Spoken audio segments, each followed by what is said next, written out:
On nous a proposé plusieurs fois de faire un documentaire sur moi, mais on en a fait plusieurs. Et c'est vrai que Elephant, ceux qui ont réalisé le documentaire, sont arrivés avec le concept de parler un peu plus de ces liens qui nous lient et qui ont fait la force de cette histoire.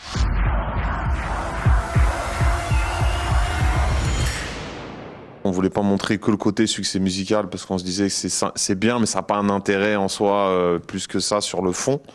Et du coup, quand ils nous ont parlé de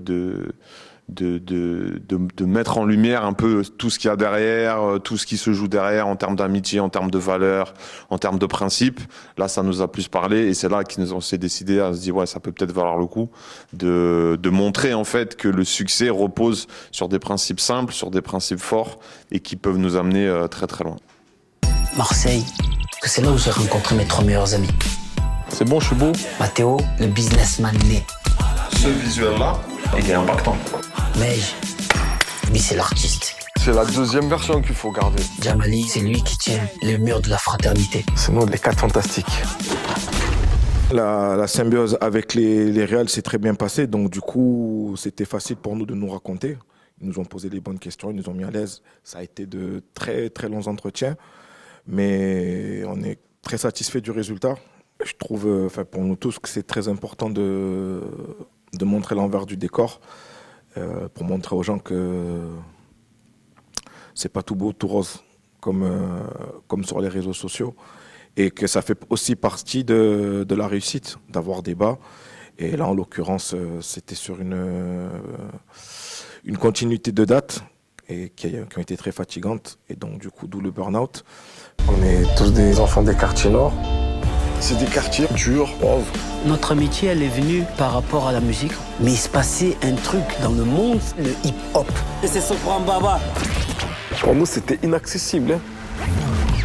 De la détermination, c'est tout ce que nous 4 on avait. On s'est dit on va le faire. Soit on y va, soit on se plante. On a fait notre premier concert, puis on s'est retrouvés à faire des zéniths. Pour nous, c'était un peu l'heure de gloire.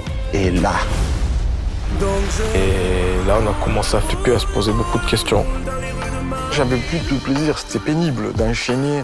Tu te dis d'un coup, tout peut s'arrêter. nous on est liés par la musique. C'est la musique qui nous a vraiment donné envie de construire quelque chose ensemble. Dans tous les cas, on était ensemble, mais la musique, ça a été notre point, notre passion à nous 4. Et j'ai toujours voulu, et j'ai eu de la chance d'avoir des collègues qui pensent pareil que moi, de toujours faire les choses par étapes et d'aller le plus loin possible, parce que des fois, on atteint quelque chose et on se dit c'est fini, mais la vie, elle continue. Donc, c'est pas une bonne vision des choses. Moi, j'aime bien me dire que c'est à l'infini. Voilà. Ah, je viens de donner un scoop, personne ne le saura maintenant, ils le verront plus tard. Mais c'est un truc à l'infini. Quand tu aimes quelque chose, ça ne s'arrête jamais en fait. Tant que tu le fais, que tu es avec tes amis, comme je dis toujours, le but, c'est pas l'arrivée, c'est le voyage. Donc pour continuer le voyage, il faut continuer à se mettre des objectifs, aller encore plus loin, se dépasser, se surprendre ses amis, faire des erreurs pour pouvoir apprendre de ces erreurs et faire mieux. Je pense que c'est tout ça qui fait que l'histoire va être belle quand on sera plus vieux, qu'on n'aura plus la force, on se dira « Ah ouais, on a fait des trucs de ouf ». Tout ce qu'on a vécu, mais c'est ce qui fait qu'on grandit aujourd'hui. On reste ensemble à la vie, à la mort.